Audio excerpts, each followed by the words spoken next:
The Book of Nahum. The burden against Nineveh. The book of the vision of Nahum the Elkoshite. God is jealous, and the Lord avenges. The Lord avenges and is furious. The Lord will take vengeance on his adversaries, and he reserves wrath for his enemies. The Lord is slow to anger and great in power, and will not at all acquit the wicked. The Lord has his way in the whirlwind and in the storm, and the clouds are the dust of his feet. He rebukes the sea and makes it dry, and dries up all the rivers. Bashan and Carmel wither, and the flower of Lebanon wilts. The mountains quake before him, the hills melt, and the earth heaves at his presence, yes, the world and all who dwell in it. Who can stand before his indignation? And who can endure the fierceness of his anger? His fury is poured out like fire, and the rocks are thrown down by him. The Lord is good, a stronghold in the day of trouble, and he knows those who trust in him. But with an overflowing flood he will make an utter end of its place, and darkness will pursue his enemies. What do you conspire against the Lord? He will make an utter end of it. Affliction will not rise up a second time. For while tangled like thorns, and while drunken like drunkards, they shall be devoured like stubble fully dried. From you comes forth one who plots evil against the Lord, a wicked counselor. Thus says the Lord, though they are safe, and likewise many, yet in this manner they will be cut down when he passes through. Though I have afflicted you, I will afflict you no more. For now I will break off his yoke from you, and burst your bonds apart. The Lord has given a command concerning you. Your name shall be perpetuated no longer. Out of the house of your gods I will cut off the carved image and the molded image. I will dig your grave, for you are vile.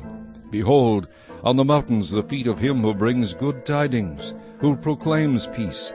O Judah, keep your appointed feasts, perform your vows, for the wicked one shall no more pass through you, he is utterly cut off. Chapter 2. He who scatters has come up before your face. Man the fort, watch the road, strengthen your flanks, fortify your power mightily. For the Lord will restore the excellence of Jacob like the excellence of Israel, for the emptiers have emptied them out and ruined their vine branches. The shields of his mighty men are made red. The valiant men are in scarlet, the chariots come with flaming torches. In the day of his preparation, and the spears are brandished, the chariots rage in the streets. They jostle one another in the broad roads. They seem like torches, they run like lightning. He remembers his nobles, they stumble in their walk. They make haste to her walls, and the defense is prepared. The gates of the rivers are opened, and the palace is dissolved. It is decreed, she shall be led away captive, she shall be brought up, and her maidservants shall lead her as with the voice of doves beating their breasts.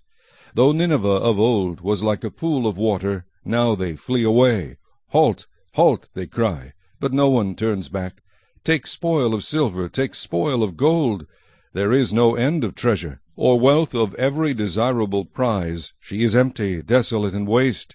The heart melts, and the knees shake. Much pain is in every side, and all their faces are drained of color. Where is the dwelling of the lions, and the feeding place of the young lions? Where the lion walked, the lioness and lion's cub, and no one made them afraid? The lion tore in pieces enough for his cubs, killed for his lionesses, filled his caves with prey, and his dens with flesh. Behold, I am against you, says the Lord of hosts. I will burn your chariots in smoke, and the sword shall devour your young lions.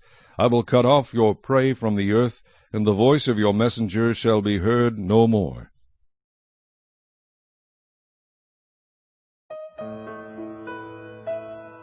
Chapter 3. Woe to the bloody city! It is all full of lies and robbery. Its victim never departs. The noise of a whip, and the noise of rattling wheels, of galloping horses, of clattering chariots. Horsemen charge with bright sword and glittering spear. There is a multitude of slain, a great number of bodies, countless corpses. They stumble over the corpses, because of the multitude of harlotries of the seductive harlot, the mistress of sorceries, who sells nations through her harlotries, and families through her sorceries. Behold, I am against you, says the Lord of hosts. I will lift your skirts over your face. I will show the nations your nakedness, and the kingdoms your shame. I will cast abominable filth upon you. make you vile, and make you a spectacle. It shall come to pass that all who look upon you will flee from you, and say, Nineveh is laid waste. Who will bemoan her? Where shall I seek comfort is for you. Are you better than Ammon, that was situated by the river, that had the waters around her, whose rampart was the sea, whose wall was the sea? Ethiopia and Egypt were her strength, and it was boundless. Put and Lubim were your helpers, yet she was carried away. She went into captivity. Her young children also were dashed to pieces. At the head of every street they cast lots for her honorable men, and all her great men were bound in chains.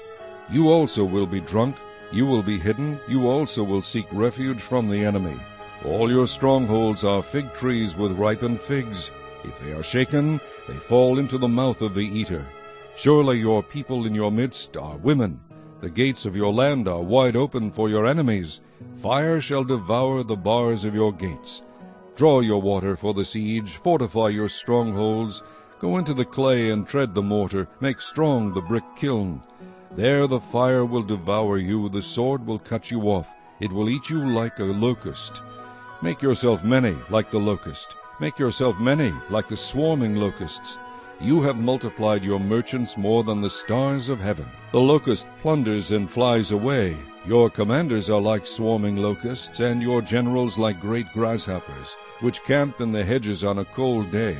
When the sun rises they flee away, and the place where they are is not known. Your shepherds slumber, O king of Assyria. Your nobles rest in the dust. Your people are scattered on the mountains, and no one gathers them. Your injury has no healing. Your wound is severe. All who hear news of you will clap their hands over you, for upon whom has not your wickedness passed continually?